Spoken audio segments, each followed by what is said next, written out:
Calamity Jane was one of the most famous women of the American Wild West. She was known for her tough spirit, wild adventures, and kindness to others. Her real name was Martha Jane Canary, but most people knew her by her nickname, Calamity Jane. She was born on May 1st, 1852 in Missouri. She had 5 brothers and sisters. Her family moved west when she was still a little girl. Life was hard, and her family struggled to find work. When she was about 12 years old, her mother died. Not long after that, her father died too. Jane had to take care of her younger brothers and sisters. She was still just a kid, but she had to grow up fast. Jane did many different jobs to survive. She worked as a cook, a cleaner, a waitress, and even as a scout for the army. She learned to ride horses, shoot guns, and live outdoors. She wore men's clothes because they were better for riding and working. Some people were surprised to see a woman living like a cowboy, but Jane didn't care what others thought. She got her nickname, Calamity Jane, during her time working with the army. There are different stories about how she got the name. One story says that she saved a soldier during a fight with Native Americans, and the captain called her Calamity Jane, the heroine of the plains. Another story says trouble, or calamity, seemed to follow her wherever she went. Whatever the reason, the name stuck. Jane traveled all over the West. She spent time in places like Wyoming, Montana, and South Dakota. One of her favorite towns was Deadwood, South Dakota. Deadwood was full of miners, outlaws, and people hoping to get rich. Jane became famous there. She helped sick people during a smallpox outbreak and cared for the poor. Even though she lived a rough life, she had a big heart.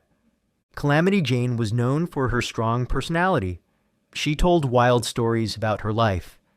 Some were true, but others may have been made up.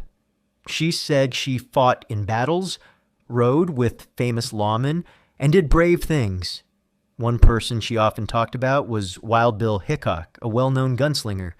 Jane said they were close friends. Some people said they were even married, but there's no proof of that. When Wild Bill was killed in Deadwood in 1876, Jane said she was very sad. As she got older, Jane's life became harder. She worked in shows where she would ride horses and tell stories about the Old West. Sometimes she drank too much and got into trouble. But many people still liked her. She made people laugh and always tried to help those in need. In her later years, Calamity Jane traveled with Wild West shows, including one led by Buffalo Bill Cody.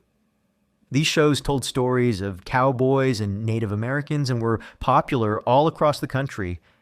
Jane would wear buckskins and tell crowds about her adventures. Even though her stories were sometimes exaggerated, people loved to hear them. Jane died in 1903 in a town called Terry near Deadwood. She was 51 years old. She asked to be buried next to Wild Bill Hickok, and her wish was granted. Today, you can still visit their graves at Mount Moriah Cemetery in Deadwood. Calamity Jane became a legend. Books, movies, and TV shows have told stories about her. Some show her as a brave frontier woman. Others show her as a funny and wild character. It's hard to know exactly what is true, but we do know she lived during a special time in American history. She showed that women could be tough, brave, and kind all at once. She helped people when they were sick and poor. She worked hard and didn't give up, even when life was difficult. She may not have been perfect, but she had a strong spirit that people still admire today. Calamity Jane's story reminds us of the challenges of the Old West. It also reminds us that heroes can come in many forms, even a woman in buckskin clothes riding a horse across the plains with a rifle in her hand and a soft heart inside.